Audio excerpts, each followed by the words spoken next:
आज सिरोही जिले के प्रवास पर हैं और देश में पिछले 8 साल से भारतीय जनता पार्टी की सरकार चल रही है।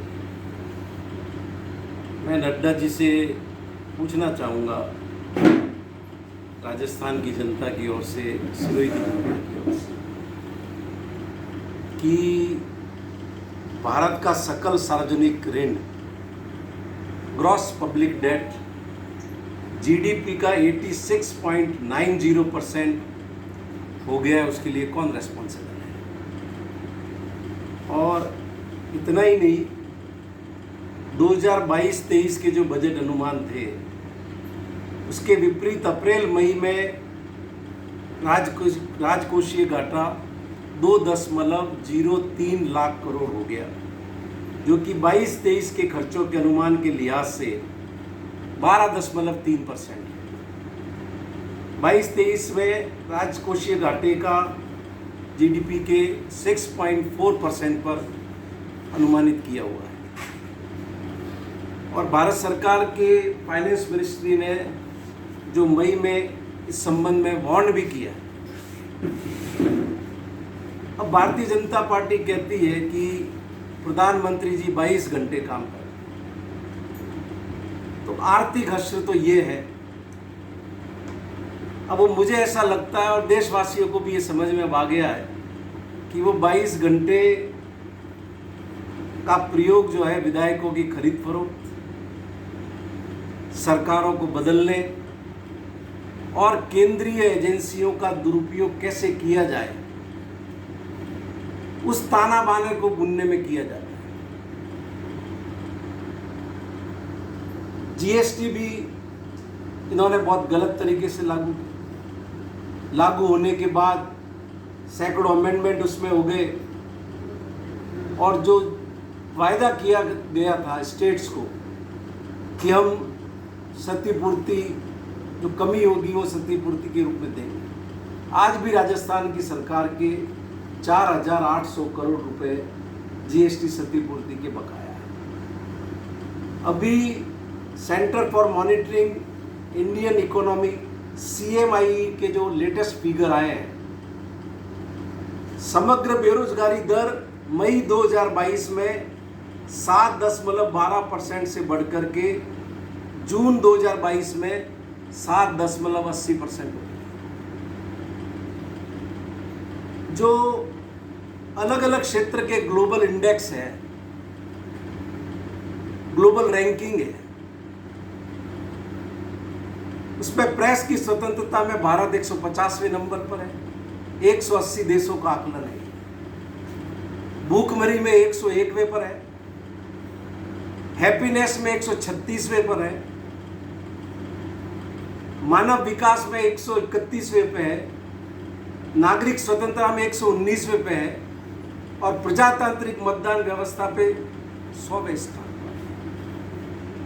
तो वो जो दुनिया और विश्व गुरी और विश्व नेतृत्व का जो डिंडोरा भारतीय जनता पार्टी पीट रही है, उसके वास्तविक तथ्य ये है, रुपया डॉलर के मुकाबले बुरी तरह वंदे मुख लगातार गिर रहा है। रेल के हर तरह के टिकट महंगे हो गए, यहाँ तक कि प्लेटफॉर्म का टिकट भी इतना महंगा हो गया कि साधारण आदमी तो ले नहीं सकता। आपने और हमने सब ने देखा कि किस तरह से स्वदेशी जागरण मंच काम करता था और होली जलाया करता था। आज हर क्षेत्र को ये विदेशियों के लिए खोल रहा है। जिस एफडीआई के मुद्दे पर 45 दिन पार्लियामेंट नहीं चली, सत्ता संभालने के बाद ही उन क्षेत्रों में तो खुला ही खुला, बल्कि 75% तक एफडीआई को इन्होंने अलाउ कर, और डिफेंस जैसे क्षेत्र के लिए भी एफडीआई को अलाउ किया। आज पब्लिक सेक्टर के बैंक, रेलगाड़ियाँ, रेलवे स्टेशन, एयरपोर्ट, सारे उद्योगपतियों को बेच रहे। कभी बीजेपी ने मनमोहन सिंह की सरकार के वक्त 1 रैंक 1 पेंशन के आंदोलन का समर्थन किया, और आज 4 साल की अग्निवीर योजना लेकर के आई है, जिसमें न तो कोई रैंक है और न ही किसी तरह की कोई पेंशन है। प्रवर्तन निदेशालय जो इन दिनों बहुत चर्चा में है, 2014 से पहले एनफोर्समेंट डायरेक्टरेट ने देश में सिर्फ 112 छापे डाले और 104 शिकायतें दर्ज की, लेकिन 2014 से 22 तक 2974 छापे डाले और 879 शिकायतें दर्ज की। लेकिन 2014 से 22 के बीच में सजा का प्रतिशत है वो 0.5%।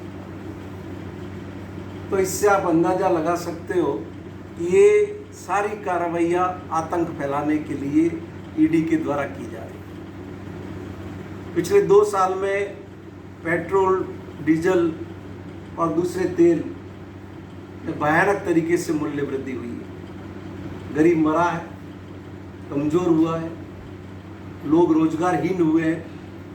गैस सिलेंडर 900-1000 रुपये तक पहुंच गया।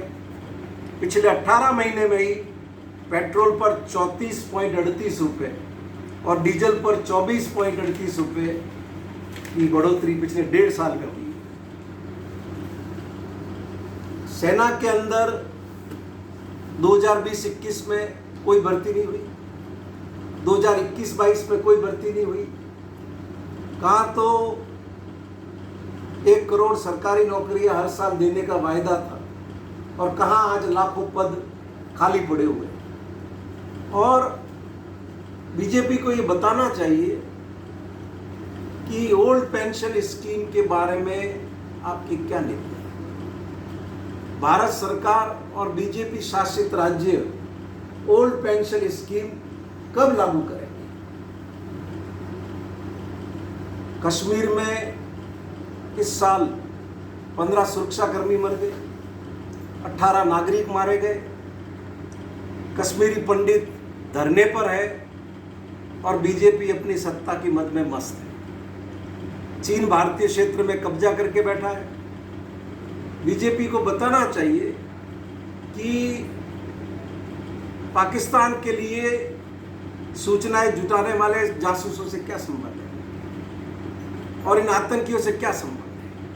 उदयपुर का जो जघन्य हत्याकांड सामने आया, उसमें न केवल भारतीय जनता पार्टी का एक सदस्य मुख्य आरोपी निकला, बल्कि कल माननीय मुख्यमंत्री जी ने यहाँ तक कहा है कि बीजेपी के नेताओं ने उनको छोड़ने के लिए फ़ोन किया।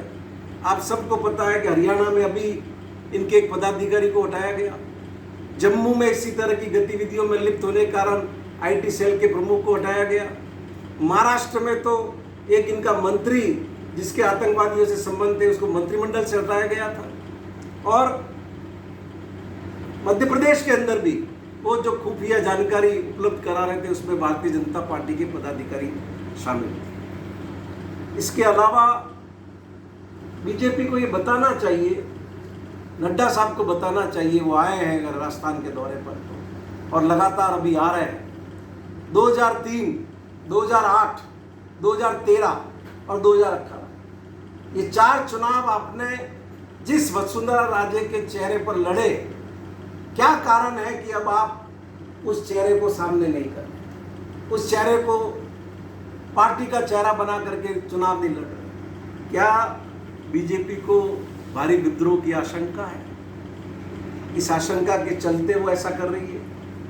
और भारतीय जनता पार्टी ये दावा करती है कि वो दुनिया की सबसे बड़ी पार्टी है।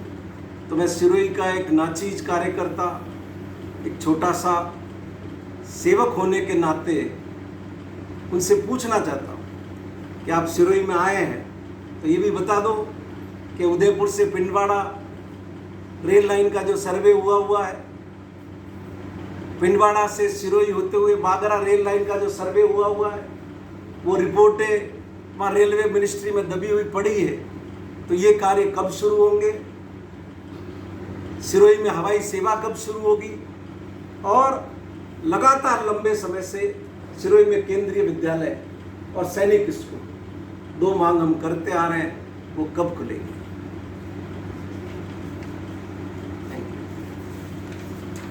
इसके अलावा